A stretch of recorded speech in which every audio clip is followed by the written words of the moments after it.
5, 6, 7, 8. Welcome to Rachel Uncensored, the only place on the internet you can find an uncensored version of me. Hi, I'm Rachel, and here we are with another solo episode. You hate them, and I keep doing them. First news of the day. I am so sorry to all of the gays, and congratulations to all of the straights, because Pride Month is over. You know, I don't really like the rainbow. I love the gays. And I am a strong member of this society and this community, but I really don't, I just don't feel a connection with the rainbow.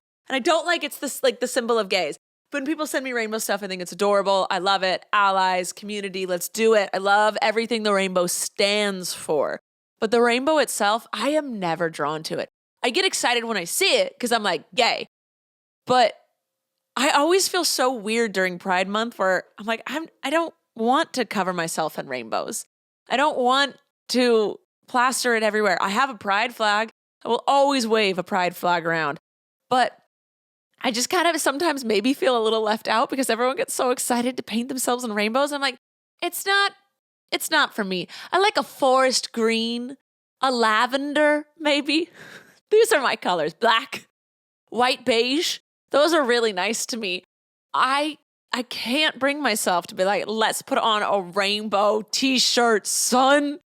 It seems very corporate pride. It seems like to me, I know people do it and they're drawn to it and they love it. And I'm so happy for that. I'm not saying we should kill the rainbow, y'all. I'm not saying let's give it back to the Christians.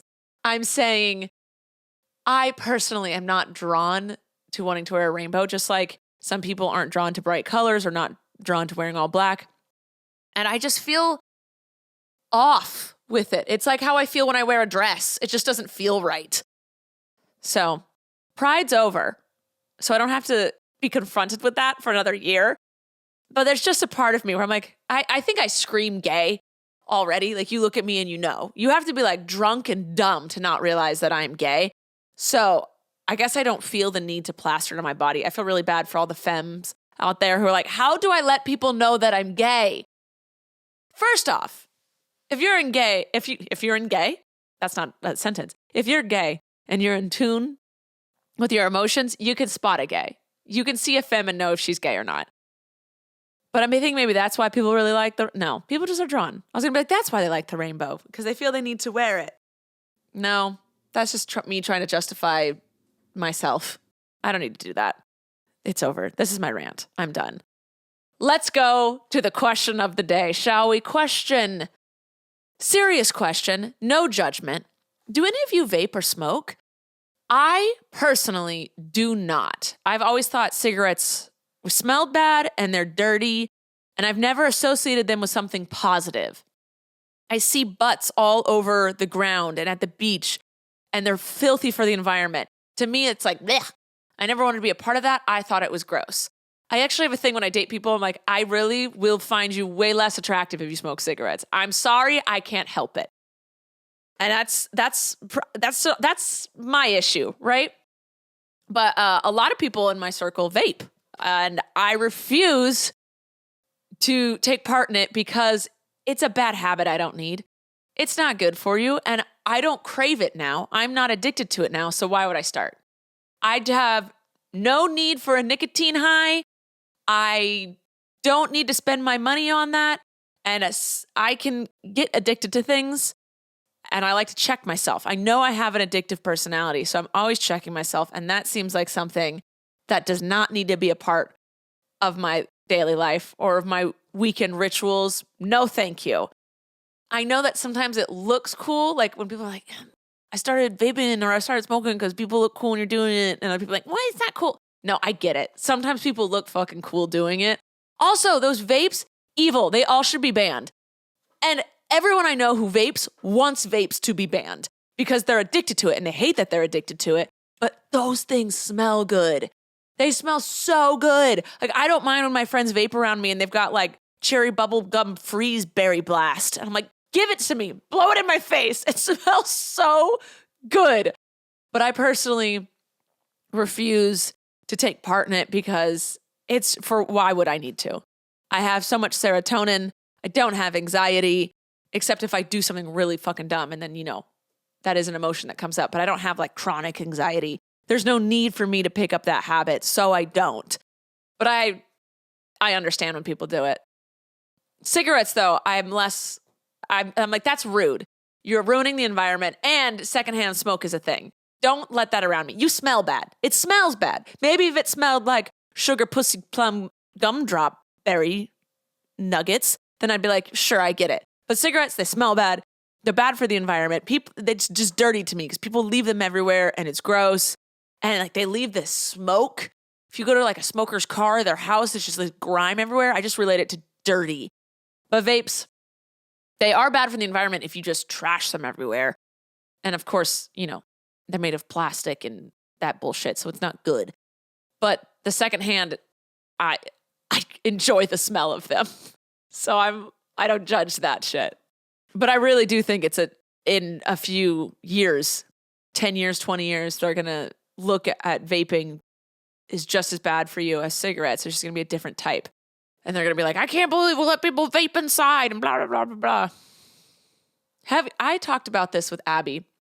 We were on our way to Vegas and we're talking about how like the good versus bad in the world and like why are all the things we're addicted to bad and how come there's so many good things but we're not addicted to those things and blah, blah, blah. And I was like, anything that people are addicted to that's negative is man-made. And the things that aren't bad for us but are still like really great are naturally made. And things that are naturally made can obviously be bad for you. There's poisonous things. And then there is like weed is a plant, right? But weed isn't that bad for you unless it's consumed in mass quantities. And then you just become lazy and dependent on it. It's not addictive, but your personality can be addicted to smoking. And like mushrooms or whatever, microdosing they've found has been really great and very helpful for people. But in mass quantities, abusing it can lead to negative side effects. But things that are like addictive and bad for you, cigarettes, alcohol, gambling, the list kind of goes on, like hard drugs, man-made, those are addictive, those are bad for you. Sugar, like not like sugar cane, like whatever, like our fruits. See, natural fruits and shit, that's good for you. But when we make like candy bars, that shit's bad for you. Water, natural, good for you. Soda, bad for you, man-made. This is a conversation, a philosophical maybe conversation. But if you believe in God, it's like anything God made could be taken as good. Anything man-made is bad. I know, we were bored on the way to Vegas. We drove all the way to Vegas with no music and we were just talking the whole time. And when you're going, you just see all these things. Like, are you addicted to something? Call this number. God is real. Strip club, 3 miles. There's so many signs on the way to Vegas that are like, there's so many different marketing ploys happening right now. Yeah, anyway. But if you've noticed, the things that people are negatively addicted to, oh, my mommy's calling me, are man-made. One sec. Hey, mamas. Sorry, I had to talk to my mother. I have no idea what we were talking about just now. Because I was so distracted by my mother. Sometimes in life, not sometimes, every time, all the time. I've never not seen it. There becomes a moment in your adult life where you shift and you start raising your parents and you start becoming their therapist and their shoulder to lean on and their moral compass. Oh, man. Parents. They're tough to raise. And it's annoying because you can't ground them. When they do something wrong, you can't really do anything. You're just like, okay. You really do become a therapist where you just listen and nod and give advice when they ask. All right, let's read some Rachel's rewinds. I actually have a couple here. People were very responsive in the last video. Thank you. I appreciate it. That was the energy I wanted. The response from the last episode is what I'm trying to harness from you all. So, Rachel's rewind. Joy and I were talking about being nude beaches. Someone asked us our feelings on nude beaches. And we were like, that's fine. It's a time and a place, but don't be nude everywhere. Should we be nude everywhere? It seems wrong, blah, blah, blah. Someone said, nudity in a place where all people in said place can consent to what they are seeing is okay. But it's odd to me that it's legal in places where others around can't fully consent. Yes, I am all about the consent. So we were talking about how in Oregon, it's completely legal to be totally naked as long as you're not doing a crude, lewd act. All right? So touching yourself, peeing, pooping, having an erection, who knows? Right? But I think this comment is valid where it's like that people aren't consenting to that because being nude is in this society considered a sexual act, basically. So if people can't consent to it, it shouldn't happen. But nude beaches and nude cruises and resorts, everyone there, knowing it's a nude vicinity, is going in and consenting to see nudity. And that is a key factor there. Okay. We also talked about what we've picked up, little mannerisms we've picked up from one another, Joy and I did. And Joy said she picked up my positivity and the fake it till you make it kind of thing. You know, she's like, Rachel can do it, I can do it. I love that. I want everyone to fucking think like that. When you're like, I need to hang a picture, I don't know how to do that. Yes, you do. Because I once didn't know how to do it, and I Googled it, and I figured it out, and faked it till I made it. I faked it till I made it, and I hung a fucking picture. You can do it too. If I can do it, you can do it. Guys, my IQ, pretty freaking low, okay? My fake confidence, through the goddamn roof. And that's how I've gotten where I'm at, all right? So, if you ever think you can't do something, but I'm able to do it, fuck that. You can do it, okay? So Joy and I were talking about this, right? And Ava commented and said, I've picked up a phrase from Rachel. I use it all the time. And I didn't even realize I had phrases. The phrase is, I'm pissing. I'm pissing! I do say that a lot. And I'm quite honored that you have picked up a phrase from me. Thank you. I'm blushing. I am kind of, bashful about it.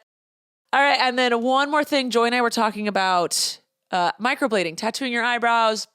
It's permanent. It's on her face. We're stressed about it. And Sarah commented and said, microblading is only semi-permanent, not like a tattoo. So it lasts normally 1 year, max 3 years. Now I'm intrigued. Now I'm fucking fascinated. Now I'm going to consider maybe a little microblading. But does it like fully go away? Like if they butcher it and they like put triangles on my forehead, after 3 full years, is that going to fully go away? Like completely like it never existed? Or is there going to be like a trace? Is it like a little scar maybe? I have my questions, ladies and gentlemen. I have my questions. But again, you can't answer me.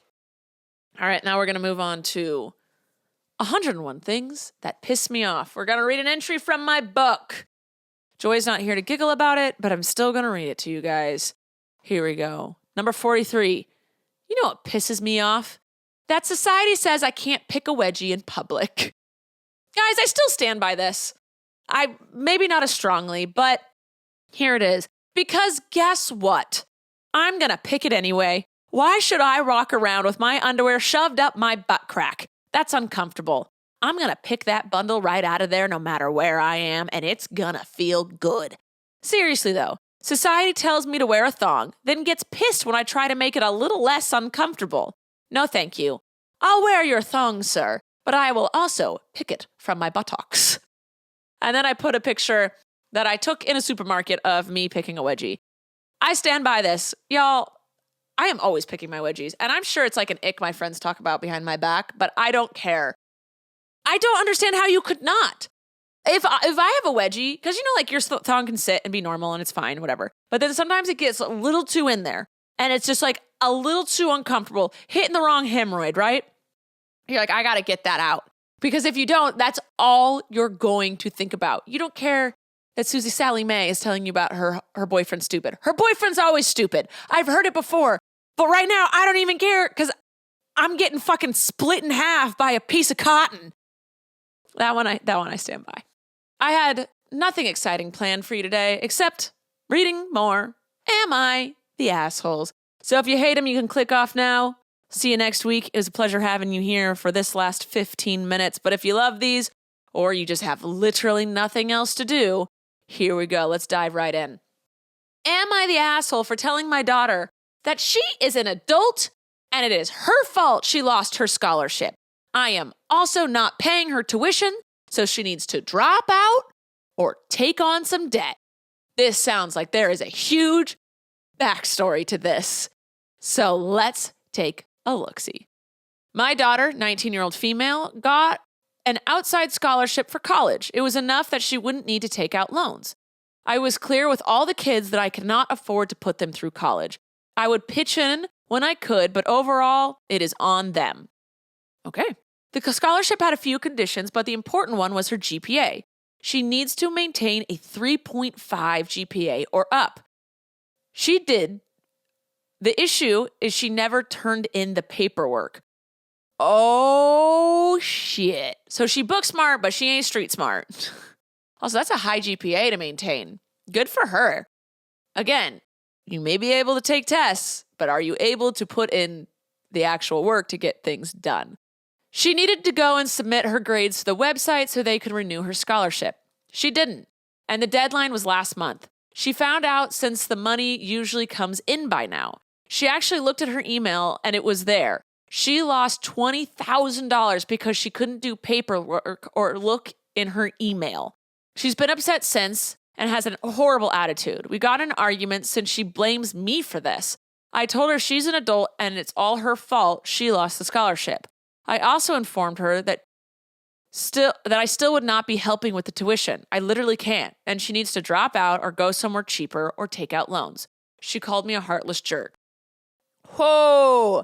Okay, before I read the comments, I will say, if she did this scholarship all on her own, and she knew the rules and the ifs, ands, and buts, then this is on her. I know from my experience, my dad signed me up for a lot of scholarships and a lot of loans, and I didn't know what was going on. And then he helped me at the end, like settle everything, or he would renew these things. So if this was a scholarship you found for her and you did all the paperwork for her, and then she literally doesn't know what's going on, and then you were like, well, you didn't do it, so that's on you. That's also kind of on you, sir.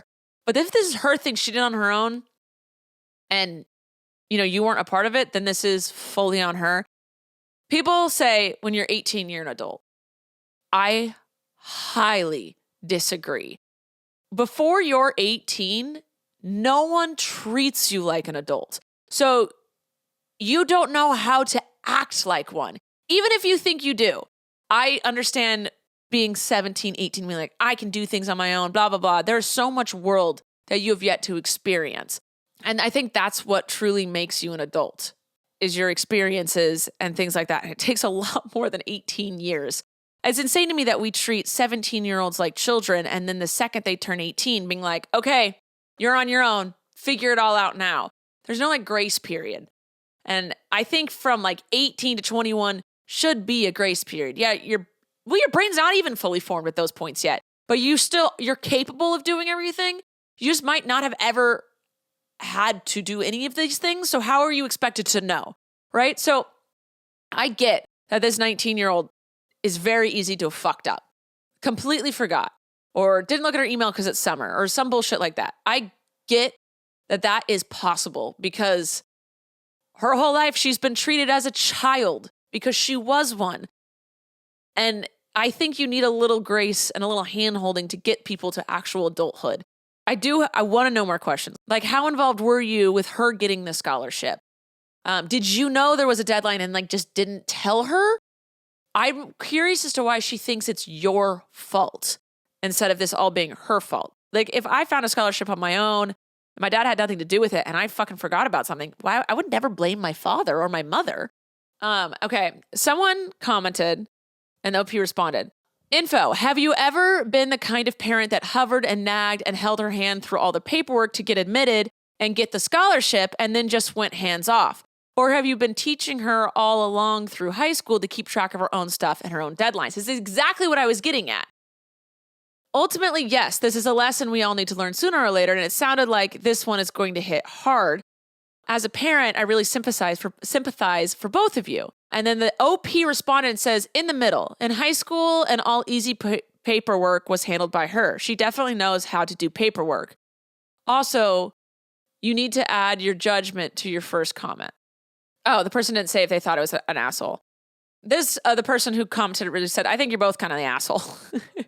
Overall, I'm seeing that people are saying not the asshole, but I want to know, for the original comment, the top comment, how involved was this parent with helping her get this scholarship? You're saying that she did a lot of her paperwork. easy paperwork. Like she knows how to handle paperwork, but did she know that this was something she had to do? Someone said, you're not the asshole, but she can chase this money. My daughter screwed around even with multiple reminders to apply for her scholarship. She was a couple days late, but was able to get it pushed through and approved. A good lesson for her, in my opinion. I'm in the same boat as you. I'm covering living expenses, but I can't take on more student loan debt. Still paying for my wife's and mine. So a lot of people are saying the parent is an asshole, but I do want to know how involved the parent was getting the scholarship. Because if you do everything and then randomly just stop the kid, that's an intense shift for the kid. Someone said, info, what exactly is your fault in her opinion? The OP says, I have no idea. She just kept saying it's my fault with no reason behind it. All right. Someone said, sounds like she's just shifting blame. Everyone here is saying, not the asshole, it's her responsibility. It was her responsibility, but I understand her being able to let it slip through the cracks if you were like the main person involved in the scholarship to begin with. If you never had anything to do with this scholarship, she's 100% her fault. I'm just saying I get it because I remember being 19 and not knowing what the fuck was going on. Like, yeah, a 19-year-old can figure it all out, but at the same time, sometimes it's by luck. And it really depends on how you treated her up until that point. I just get really upset with people when they're like, they treat people like children and then they turn 18 and expect them to be a full-fledged adult. That is mind-boggling to me. My parents didn't do that by any means. My parents wanted to keep me a child as long as possible, and I was dying to be an adult, so it was kind of like a different shift for us than most people. My parents kept trying to do things for me, and I was like, I'm out, y'all. I can figure it out on my own. And I did, and I liked that. But I could see my friends struggling. I knew a lot of people who had never done their own fucking laundry by the time they got to college. And then their parents just sent them off, and they didn't know what in the world they were doing. So I have sympathy for her for sure. And I just have a little more questions, but we'll move on. Am I the asshole if I don't help a relative because they wasted their money buying a house for $2.8 million? Depends how rich you are and their situation. But I don't think anyone has owed anyone else's money, right? Your money's your money. All right. I, a 40-year-old male, have a blended family and a cousin, a 34-year-old male, on my step-parents' side, who used to be close to me. However, due to him moving abroad and conflicts over inheritance, we no longer talk these days. Oh, inheritance. People get fucking weird and greedy. I've seen people lose the closest family friends, the closest family to shit like this. And I've seen people get completely screwed over and be fine. And I've seen people demand things that they have no right to. If someone dies and decides to leave all their money to charity, that's their goddamn right. That's their stuff. That's what they've earned. No one has any right to it. All right, let's read this. Recently, I've been receiving calls from various local and overseas relatives asking for financial help for my cousin. He was defaulted on his house payments and is more than 6 months behind on mortgage and loan repayment because his wife, native Chinese, convinced him to buy a house in Shanghai. He, ABC, by the way, I don't know what ABC means, has a good job and what should be a good, stable company. But the virus fucked them hard and he has never recovered. Apparently, it seems he got laid off 8 months ago. We were still talking and he told me he was going to buy this ludicrously expensive 2.8 million RMB house, about 400K USD. That was basically a concrete box. I told him he was insane and would regret it for many reasons, but particularly because he would never actually own the place due to Chinese laws. Now, 4 years later, he still owes nearly 2 million RMB on his mortgage since his payments have only been covering the interest, and nearly an additional 1 million RMB in loans for the decorations used to make the naked concrete box a place you could live in.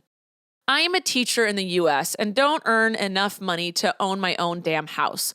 So how am I supposed to give someone else money to pay off theirs when I warn them this would come back to bite them hard? In the Chinese real estate market, you are always just one bad day or a common away or one con man away from losing 3 generations of savings. This house was so expensive for him that it took up 70% of his monthly income just to pay the interest on the mortgage. Now I'm being harassed for his stupidity to help him out of this hole because I let on that I had a decent savings account. It's not house money, but I want to buy a new car someday. Something nice for once and not just new to me. Even my biological family is giving me grief about this, but I don't want to help. Will I be an asshole if I don't help them? No. I know that's rough for some people, but no, not at all. If you've been saving your money, why would you give it to someone who has just pissed away theirs? Like, he could sell his house, he can do other things. That's not your responsibility. Now, that's not your responsibility. Now, if you were like a crazy millionaire and giving him $100,000 wouldn't even make you blink, like you wouldn't even notice it left your account, I'd say you don't have to, but you should. You're a teacher. In America, you're not making money. Not a chance. But let's see what the comments say. Top comment, don't help them. Block them. You couldn't help even if you wanted to. Helping or not helping isn't even a question for you. Any money you would may be able to scrape together to send to them is most likely going into a black hole, not the asshole. And now OP has learned the lesson that if you have money, don't talk about it. Ever. I've learned that. You just don't always seem like you're stressing because people will always want to get your money. Everyone always wants your money, especially if they are related to you or they're a close friend or something. People will always ask you for money. Someone commented, in the current Chinese housing market, the value of this property is going to depreciate massively if it hasn't already. He bought a loss, and money you give is going to be burnt up, and he is never going to be able to repay you. OP said, right, this is the problem that I told him 4 years ago.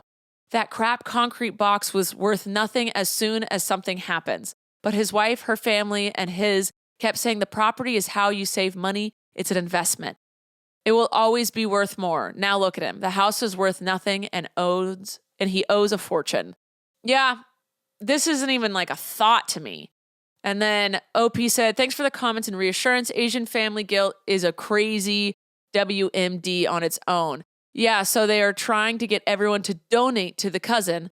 All of this because one aunt overheard me talking about getting a new car and they all started circling like vultures and the guilt has been raining for days. You deserve your car. You worked hard. You saved your money. You deserve a brand new car. No one can take that from you. No, thank you. I don't think there is much of a discussion there, so we'll move on. Okay.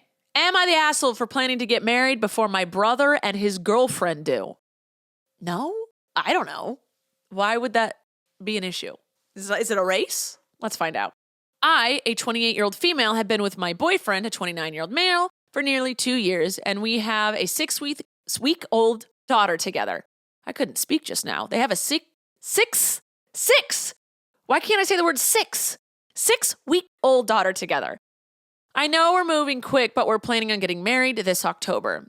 I didn't just meet him 2 years ago. I've known him since we were kids, if that matters. You're not moving quick. You've been together 2 years and have a daughter together. That is a very normal time to get married? Am I missing something? That's marriage time. 2 years is usually when people get engaged. And back in the day, you would have already had 3 kids. Like, no, you're fine. Okay, anyway, moving on. My brother, 28-year-old male, you and your brother are the same age. Are you twins? I'm fascinated. Sorry. And his girlfriend, a 28-year-old female, have been together for 8 years. They don't have any kids, but have been trying the entire relationship with no luck. Oh, that sucks. My brother's girlfriend was upset to hear I fell pregnant so soon after getting with my boyfriend, but she has accepted it now and loves my daughter. That is always a really hard thing. She's not a bad person and you're not a bad person. Obviously, you're not a bad person for getting pregnant, but I've seen that happen a lot. Someone's trying really, really hard to get pregnant and their like sister or their best friend or whatever very easily gets pregnant. It's a really what's that word? Tumultuous moment where it's like you're happy for them, but you're grieving for yourself. And like it's valid. It's really valid. You shouldn't ever make the pregnant person feel bad or give them shit for it, but it's totally understandable to be sad for yourself, you know? All right. My mom told my brother and his girlfriend that my boyfriend and I were planning on getting married this October, and she was really upset about it. Okay, now she seems a little toxic. She says we had our kids first, and so soon when they've been trying for so long, okay, that's not your fault, and have been really unsuccessful. It's not fair my boyfriend and I get married first, especially because my brother and her have been talking about getting married, but they've only been talking about it for years now, and it's never happened. Yeah, not a fucking chance. This chick is off a rocker. I told my mom I shouldn't have to wait around for them to get married because both me and my boyfriend really want to get married. We weren't even going to have a big wedding or anything. We literally just want to do it at a courthouse and then have a party with family and friend to celebrate. My mom says I'm being a bit unfair, and my brother's girlfriend even said no one is getting married before we do. Then get fucking married before October. What the hell? Who gives you the goddamn right to decide when other people get married? I was trying to be so empathetic, being like, I get it if other people get pregnant before you and you just feel sad for yourself. No, now you're crossing a line. You're annoying.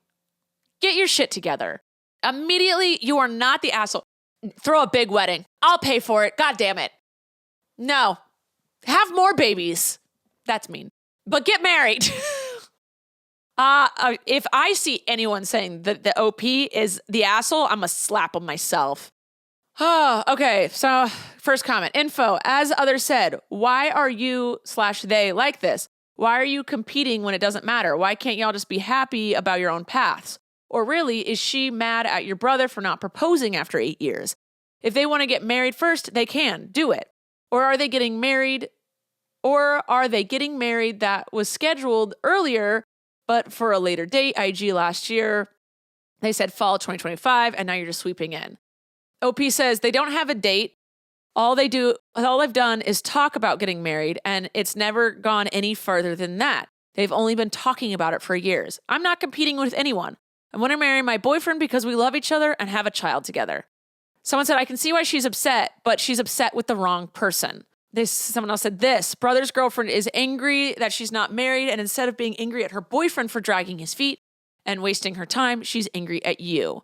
Someone said it's half her fault too, not stopping her from proposing and getting what she wants. Yeah, we're all in consensus here, not the asshole. They've had 8 years to get married. You cannot be expected to put your life on hold for anyone.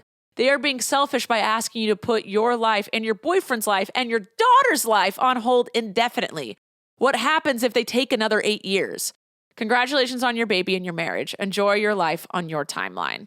Yeah, everyone's saying, not the fucking asshole. Get married. Don't invite any naysayers. Have a lovely reception and a lifetime of happiness. Not the asshole. Yeah, I would never think this. Like, never in a million years would I be like, if one of my siblings or one of my friends was like dating someone for way less than me and Abby, and they're like, we're getting married. And I'd be like, no, me first. But you have to wait. I haven't decided when I want to do it and no one's proposed yet. Not, get out. Leave. Not a chance. Not a chance. All right, we have time for maybe one, possibly two more. Here we go. Am I the asshole for telling my husband he is being inappropriate? No. No, you are never an asshole for telling a man where he stands. You are never an asshole for putting a man in his place. You are never an asshole for standing up for another woman. I'm assuming that's what's happening here. Here we go. I'll keep it short and sweet. I'm using a throwaway account. My husband and I were watching the women's Olympic trials last night. Fuck him. He's not allowed to watch it anymore. Ban his TV rights. Put parental controls on that shit. He's only allowed to watch NASCAR from now on. My husband is 40, and he sees no issue in making sexual comments about an 18-year-old gymnast's thighs. Like very graphic. I would let her wrap those fat thighs around me, etc. Why? Oh my God, I'm gonna gag. I'm currently choked with disgust. How are you with this man? Are you fucking kidding me? That is absolutely disgusting. He's objectifying her. She's 18, barely legal. Also, he's married. This is disgusting. I told him that his comments were making me uncomfortable because she is 18. Also because you're his wife and he shouldn't be talking about other women like that. He said she can vote, she can go to war, he can look at her that way. No, this is a man that doesn't know consent. This is a man that is a piece of shit. This is a man that makes me choose the bear. I asked him if he would make those comments if she was 17, and he said absolutely not. He's lying. He would make them in his head. That's what he would do. He just wouldn't say them out loud. Oh my God, I can't imagine looking at an 18-year-old and being like, yeah. Fuck. That's disgusting. Babies. They're still babies. I just said 17, people treat them like children, and 18, automatically they're adult. Fucking false. He then said her thighs are a lot like mine, which is why he liked them. I'm in my 30s. While I appreciate the idea that I have a similar body of an 18-year-old, I'm pretty sure he was just trying to save himself. Yeah, you think? But then later that night, he doubled down, telling me he was not wrong and would be sticking by what he said. Leave him. Find a man that respects women, please. There's a shortage of them, but I feel like I'm hoping they exist. I turned off the trials and went to bed and watched the remainder on my phone. I am really disgusted to the point where I just want to watch the rest of the women's gymnastics event in our room without him present. Correct. He shouldn't have the privilege of watching women. He doesn't get to anymore. He's lost the privilege. If he can't behave himself, he can't participate. This is why. Oh my God, I saw a meme the other day. I think I mentioned it last week. Someone posted, women would walk around with their boobs out a lot more if men weren't so gross. They're ruining it for themselves. Yes. This is weird, right? Am I the asshole for telling my husband he's being inappropriate for making sexual comments about a girl that is half his age? Of course. Everyone's saying not the asshole, right? Sexualization, this is a top comment, not the asshole. Sexualization of women when it's not a sexual situation is always gross. Those women are athletes competing. They are not up there to have their bodies ogled by panting, lecherous men. That's a fun word. With their tongues half hanging out their mouths. Also, a lot of gymnasts are under 18. I don't know how he distinguishes between 16 and 18-year-olds. Gymnasts always tend to have fairly prepubescent type bodies. So I find his behavior rather disturbing on that side as well. He is a pig. So fucking gross. Women aren't there to please him. Oh, so gross. Everyone is saying I'm not the asshole. Of course you're not the asshole. Honestly, you should leave him. Not the asshole. I work with a certain class of sex offenders. In this program, they cannot be exposed to any media with people under the age of 18. Part of my job is to hang out and screen TV shows and movies to make sure it's an appropriate movie for them. You absolutely cannot tell the difference between a 17-year-old and an 18-year-old. It's my job to try and navigate that, and I can't tell. If you're saying an 18-year-old is hot and a 17-year-old is not, you're basically saying that the only thing keeping you from finding 17-year-olds hot is a technicality. The OP's husband is gross for sexualizing young women who are there to compete, and he is lying to himself that he can tell when a woman turns 18. Yes. Not the asshole, but also, is this normal behavior for him? When you're out in public, does he make remarks about other girls/women in front of you, or is it just on TV? Gymnastics is full of underage girls because that's just how it is. Does he have to look up each gymnast he wants to comment on and check their age before he makes comments on them? OP, I'm grossed out for you. This is really problematic. The OP then commented and said, he has made comments about other women before. I often tell him to stop, but he always says it doesn't matter because he's never going to act on it. And he likes body types that are similar to mine. It doesn't matter to him. It matters to you. And therefore, it matters. He is looking at other women and ogling over them and sexualizing them and being disrespectful towards them and being disrespectful to you, because you have said you don't like it. Therefore, he shouldn't do it. I am so sorry for you. Please, for the love of God, leave him. You don't need him. You don't need him. I promise. Find a man that loves you and respects women. He doesn't respect women. He sees them as sexual objects to satisfy his disgusting itty-bitty little pee-pee needs. My husband, who I've been with 9 years, has never made a comment about another woman's body to me. That is not normal. So you're saying that him objectifying gymnasts is not normal? Yeah. Keep your mouth shut. Keep your eyes off the women. I hate men. Blah. Bleh. All right, we're going to end on that because I'm pissed now. I'm pissing. I'm pissed at everything and everyone. It's disgusting. I hate it. All right. That's it for today. I hope you guys enjoyed this. If you did, please like, follow, and please leave comments if you're watching on YouTube for next week. Questions, follow-ups, quandars, inquiries, whatever you want. Also, you can reach me on my Instagram DMs. Even if I haven't accepted you, I can still see your DMs. I just won't respond unless I'm on here. So there you go. I love you all. Happy straight month. And I'll see you next week with another episode. Bye. Thank you for listening to this episode of Rachel Uncensored, the only place on the internet where you can find the uncensored version of me, Rachel Ballinger. I hope you enjoyed. If you did, please like, subscribe, or follow, or do whatever this platform tells you to do so that you can get notified every time I post a new episode. Love ya!